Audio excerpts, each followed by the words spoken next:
Maka timbullah kelaparan di negeri itu. Ini bukan kelaparan yang pertama yang telah terjadi dalam zaman Abraham. Sebab itu Ishak pergi ke Gerar kepada Abimelek, raja orang Filistin.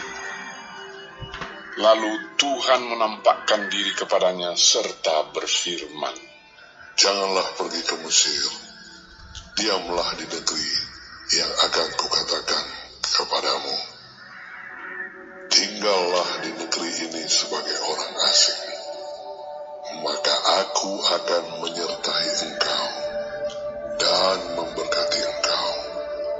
Sebab kepadamulah dan kepada keturunanmu akan kuberikan seluruh negeri ini, dan aku akan menepati sumpah yang telah kuikrarkan kepada Abraham, ayahmu. Aku akan membuat banyak keturunanmu seperti bintang di langit. Aku akan memberikan kepada keturunanmu seluruh negeri ini, dan oleh keturunanmu semua bangsa di bumi akan mendapat berkat, karena Abraham telah mendengarkan firman-Ku dan memelihara kewajibannya kepadaku, yaitu segala perintah, ketetapan, dan hukum-Ku." Jadi tinggallah Ishak di Gerar. Ketika orang-orang di tempat itu bertanya tentang istrinya, berkatalah ia, "Dia saudaraku." Sebab ia takut mengatakan, "Iya, istriku." Karena pikirnya, Jangan-jangan aku dibunuh oleh penduduk tempat ini karena ribka, sebab elok parasnya. setelah beberapa lama ia ada di sana, pada suatu kali menjenguklah Abimelek, raja orang Filistin itu dari jendela. Maka dilihatnya Ishak sedang bercumbu-cumbuan dengan Ribka, istrinya. Lalu Abimelek memanggil Ishak dan berkata, "Sesungguhnya dia istrimu. Masakan engkau berkata, dia saudaraku?" Jawab Ishak kepadanya, Karena pikirku, jangan-jangan aku mati karena dia. Tetapi Abimelek berkata, "Apakah juga yang telah kau perbuat ini terhadap kami? Mudah sekali terjadi. Salah seorang dari bangsa ini tidur dengan istrimu, sehingga dengan demikian engkau mendatangkan kesalahan atas kami." Lalu Abimelek memberi perintah kepada seluruh bangsa itu, "Siapa yang mengganggu orang ini atau istrinya, pastilah ia akan dihukum mati." Maka menaburlah Ishak di tanah itu, dan dalam tahun itu juga ia mendapat hasil 100 kali lipat, sebab ia diberkati Tuhan. Dan orang itu menjadi kaya, bahkan kian lama kian kaya, sehingga ia menjadi sangat kaya. Ia mempunyai kumpulan kambing, domba, dan lembu sapi, serta banyak anak buah, sehingga orang Filistin itu cemburu kepadanya.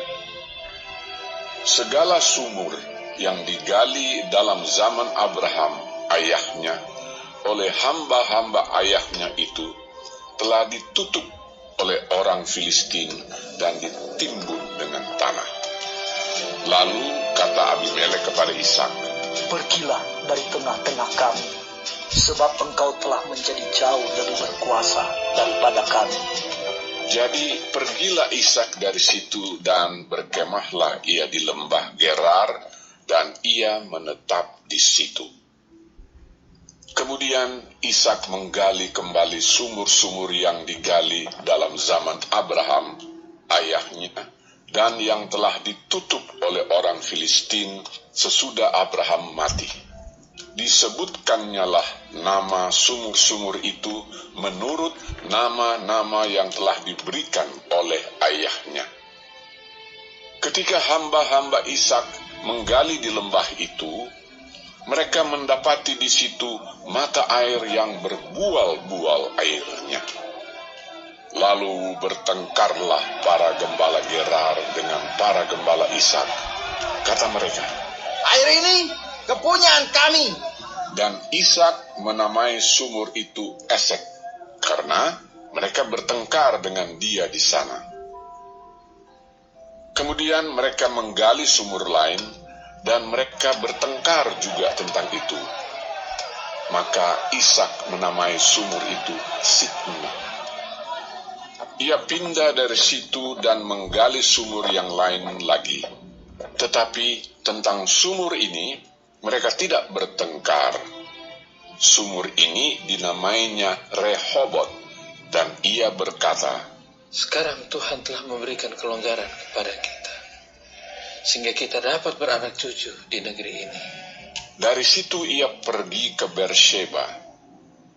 Lalu pada malam itu Tuhan menampakkan diri kepadanya serta berfirman, Akulah Allah ayahmu Abraham. Janganlah takut, sebab aku menyertai engkau. Aku akan memberkati engkau dan membuat banyak keturunanmu karena Abraham, hamba-Ku itu. Sesudah itu Ishak mendirikan mezbah di situ dan memanggil nama Tuhan. Ia memasang kemahnya di situ, lalu hamba-hambanya menggali sumur di situ. Datanglah Abimelek dari Gerar mendapatkannya, bersama-sama dengan Ahuzad, sahabatnya, dan Pikhol, kepala pasukannya. Tetapi kata Ishak kepada mereka, Mengapa kamu datang mendapatkan aku? Bukankah kamu benci kepadaku dan telah menyuruh aku keluar dari tanahmu? Jawab mereka, Kami telah melihat sendiri bahwa Tuhan menyertai engkau. Sebab itu kami berkata, baiklah, kita mengadakan sumpah setia antara kami dan engkau. Dan baiklah kami mengikat perjanjian dengan engkau, bahwa engkau tidak akan berbuat jahat kepada kami, seperti kami tidak mengganggu engkau, dan seperti kami semata-mata berbuat baik kepadamu, dan membiarkan engkau pergi dengan damai. Bukankah engkau sekarang yang diberkati Tuhan? Kemudian Ishak mengadakan perjamuan bagi mereka, lalu mereka makan dan minum. Keesokan harinya, pagi-pagi bersumpah-sumpahanlah mereka. Kemudian Ishak melepas mereka, dan mereka meninggalkan dia dengan damai. Pada hari itu, datanglah hamba-hamba Ishak memberitahukan kepadanya tentang sumur yang telah digali mereka, serta berkata kepadanya, Kami telah mendapat air. Lalu dinamainyalah sumur itu Sheba. Sebab itu nama kota itu adalah Beersheba sampai sekarang. Ketika Esau telah berumur 40 tahun, ia mengambil Yudit, anak Beeri orang Het, dan Basmat, anak Elon orang Het, menjadi istrinya.